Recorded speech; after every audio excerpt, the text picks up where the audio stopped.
सर्वधर्मान् परित्यज्य मामेकं शरणं Vraj. The miseries of material existence and the most hopeless conditions of life is the best possible opportunity to turn to God. You're listening to Bare Knuckle Bhakti Shorties on the Bhakti Recovery Podcast with Jiva G, coming at you every Monday with a little spiritual something. Good morning, good day, good evening, world, everywhere, wherever you are, whatever time it is. I am doing my shorty from my balcony today in Berlin City.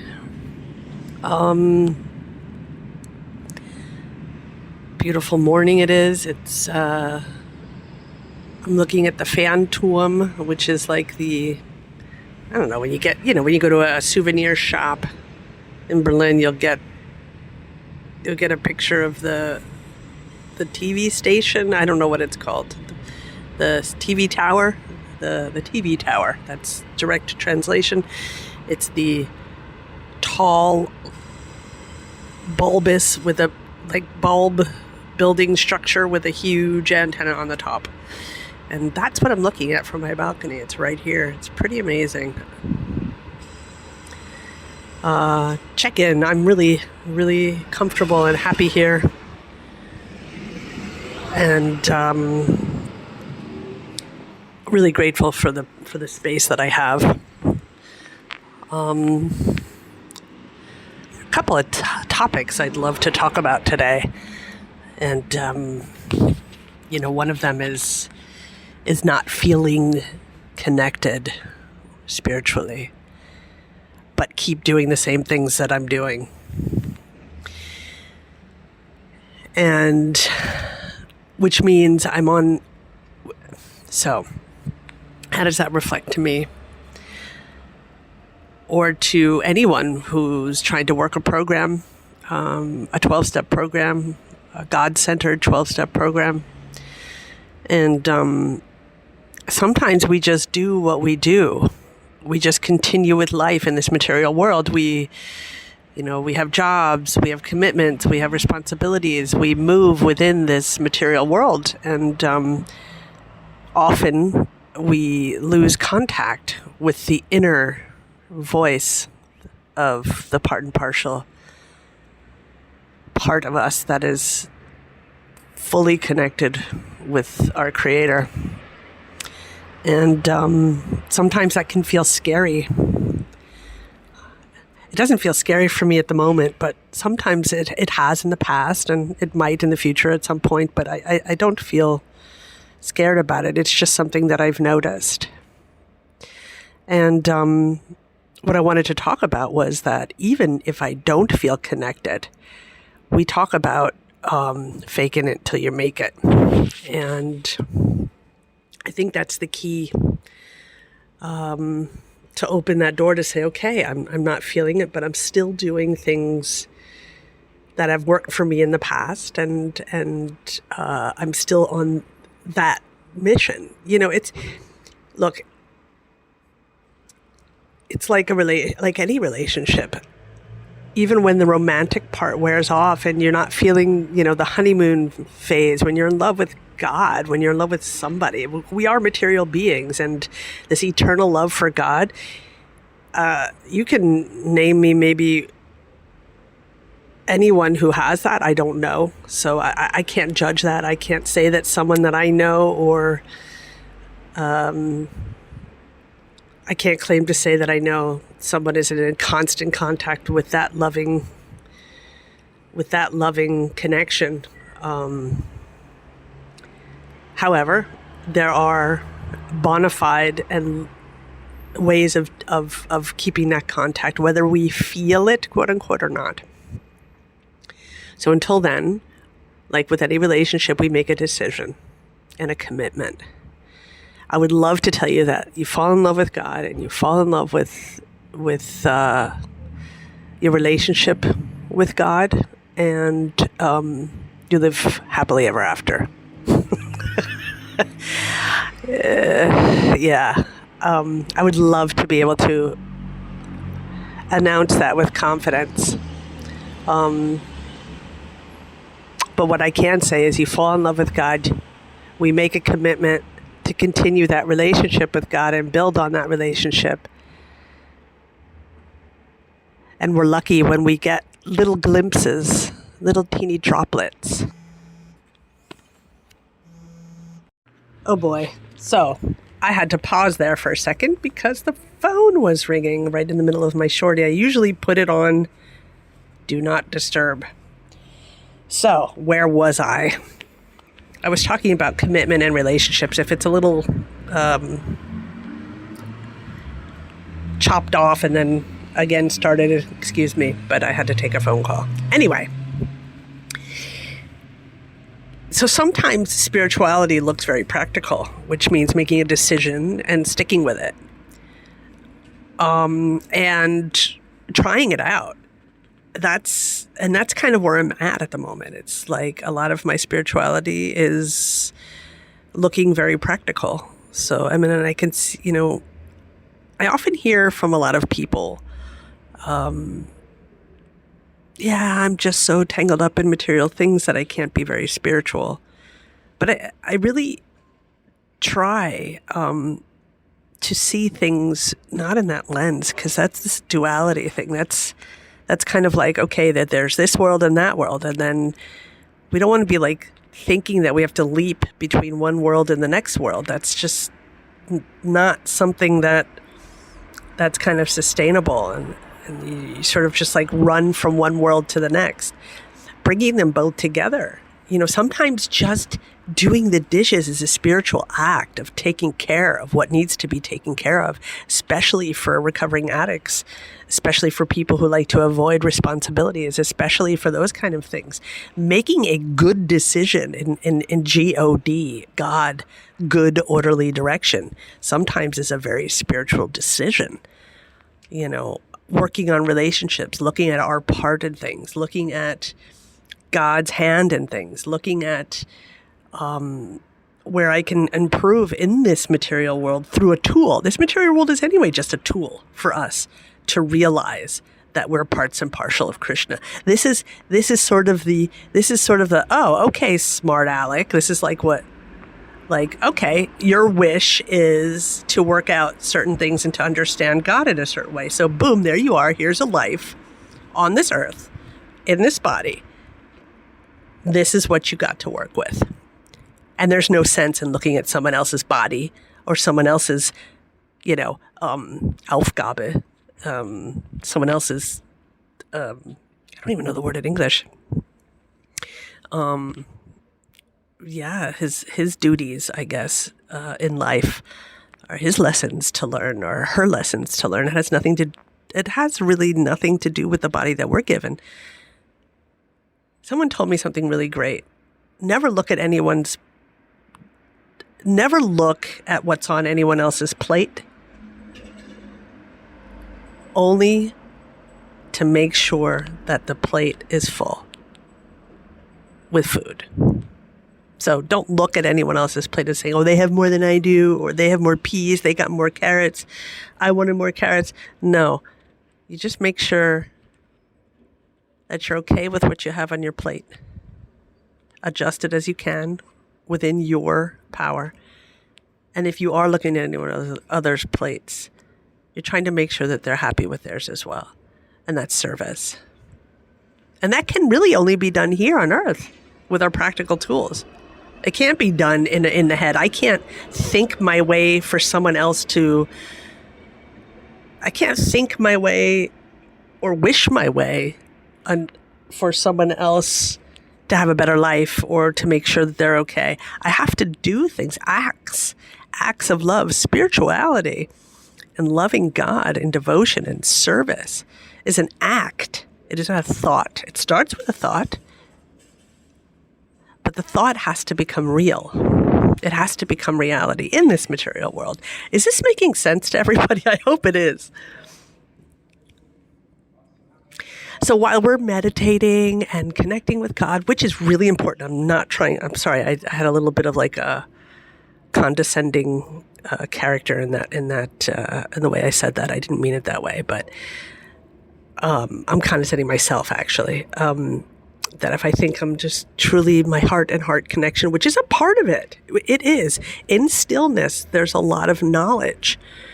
But I can't live in that stillness. It's not going to work. Not here in this material, this body that I have in this Western world, in this Berlin city. It's not going to work. I can't sit in the middle of the city and meditate my way into something, into God. I mean, I can, I guess, if I was the person, but I'm not. I was given hands and feet. I was given a brain and a heart. And I was given the dharmic responsibilities. I was given my karma, or I gave myself my karma. I made those decisions. And here I am.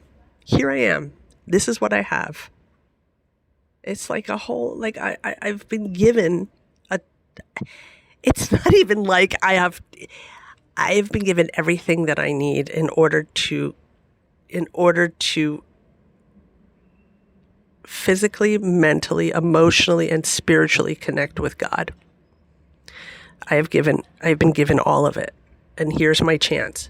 It's like, here you go, guys. Once you've had that realization, here you go. Here's your toolkit. Here's your, here are the things you need. Here's everything you need. Go. And that journey of figuring that out and understanding. It's like for me, sometimes I'm like, oh my God, I had a hammer in my hand the whole day. My whole life, I mean. I've had a hammer in my hand my whole life, and I've never even noticed it. I thought it was something that I can bang people over the head with, but no, this hammer has multi-purposes.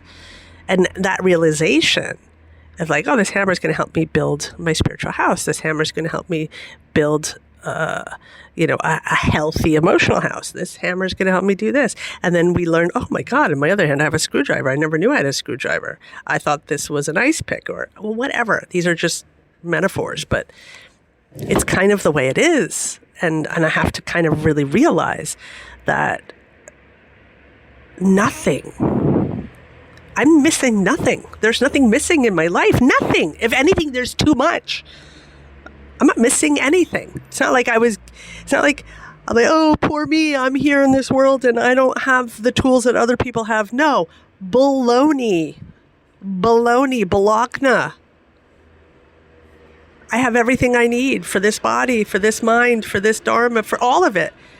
It's just me that doesn't realize that I have every tool that there's possibly can have. I just need to get on that journey to realize what I have and to utilize them. Every sense, every emotion, every thought, every action can be used in Krishna's service.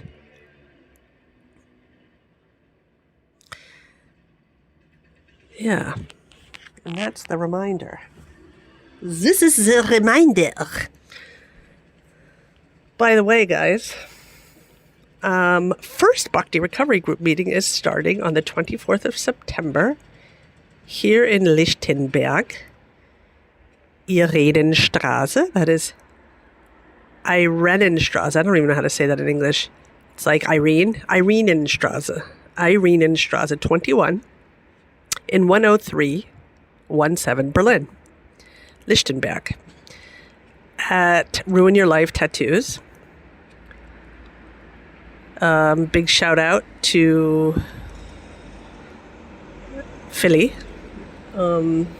Haridas, for opening his shop for me to open this wonderful service. And we will be meeting every Wednesday.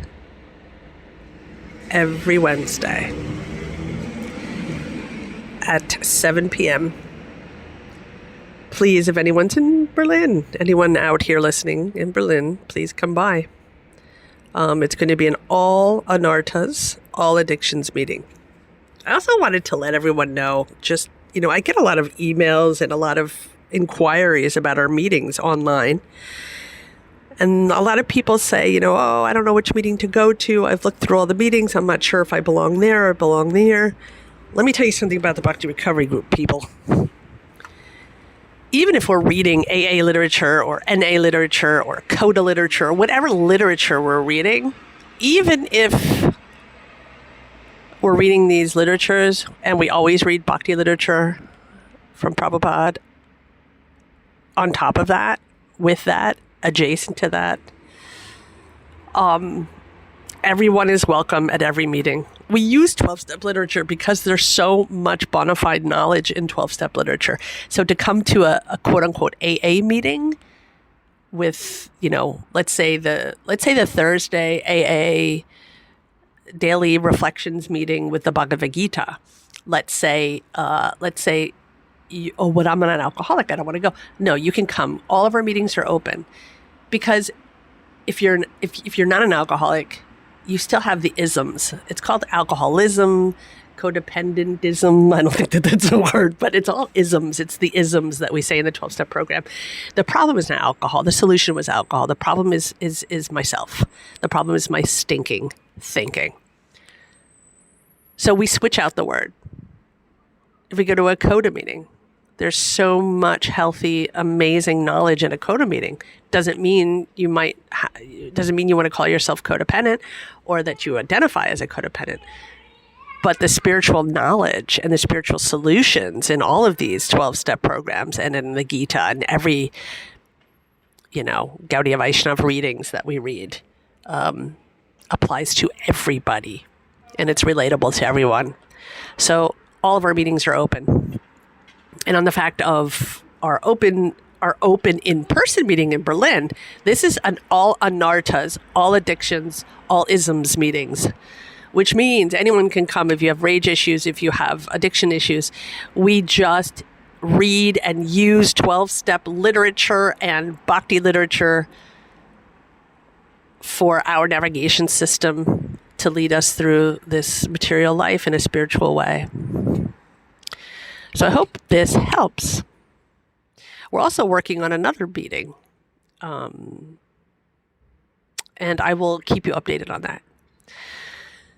Another meeting in Berlin, in Pankow. Sorry, I say Pankow because I'm American, but it's Pankow, and it's at this really.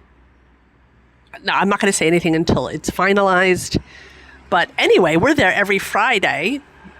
I'll put it in the show notes. We're there every Friday, not the Bhakti Recovery Group, but we're there doing kirtan every Friday at 6:30 p.m. The address I will put in the show notes. And you're welcome to come and join us there as well. It's not a recovery meeting, but it's a really nice mix of people. So come on down there for a really beautiful kirtan evening. Otherwise, Bhakti Recovery Group, my friends, will be in India this year at Govardhan Village. We will be offering meetings for the wisdom training, which is, I think, the 11th or 12th of January till the 24th of January. Please go to the Wisdom of the Sages. We'll have it up on our website real soon too. So please go to the Wisdom of the Sages if you want to be a part of the wisdom training. It's a wonderful, wonderful thing to do. There's so much wisdom. Kastuba will be there, of course, and Raghu as well. So we'll all be there. And as usual, there will be daily Bhakti Recovery Group meetings. I've made so many nice, beautiful connections there. And it's a really good place to offer this offering because while we're doing wisdom meetings and while we're deeply diving into spiritual matters, a lot of stuff comes up. And having the Bhakti Recovery Group there has always been really, really nice because it's a place where people can come and share their reflections and how it reflects to themselves and their life and what can we do to incorporate all of these spiritual teachings in a very practical, pragmatic way. So sign up for that. And there's so much more coming up. In the winter, we'll have late fall, we will have, we'll continue the step workshop. We just completed steps 1, 2, and 3 in a group. And we will be continuing in November. We will be continuing early November. I'll get the dates out as soon as possible. Steps 4, 5, and 6 in a workshop. Keep your eyes open on the website, www.bhaktirecoverygroup.com. We're also having a celebration in October because it will be our 5th anniversary of the Bhakti Recovery Group. 5th anniversary. We'll have speakers. Kastuba will be speaking. Raghu will be speaking. I'm trying to get some other movers and shakers to come and speak. We'll have a marathon meeting. It should be great. And I'll keep you all posted. You can just always look on the website and see what the new events are coming up. We're working hard to keep this going. And on that note, please, if this is doing something for you, if this is giving you something, if this is helping you in some way, supporting your path in recovery or in life or self-reflection, we are self-supporting, which means we can exist only on the generosity of our listeners and our members. So I would encourage you, once again, if you can, go to our website. You can donate through Wise or you can donate through PayPal. If you're having trouble going directly to the PayPal, copy paste the link for PayPal and you'll go directly to the Bhakti Recovery Group. Some people have had trouble because I think it's a cookie thing in Google. Sometimes if you press the donate link, it goes to your own PayPal. But if that happens to you, just directly copy paste the link and it will lead you directly to our PayPal. So on that note, my friends, please have a wonderful day. I love you all, and we'll talk soon. Till next week. Haribol. Thanks for listening. I hope you liked the Monday Shorties. Don't forget to check out our full-length episodes on Thursdays. If you like what you heard, spread the word. Peace out. सर्वधर्मान् परित्यज्य मामेकं शरणं Vraj. The miseries of material existence and the most hopeless conditions of life is the best possible opportunity to turn to God.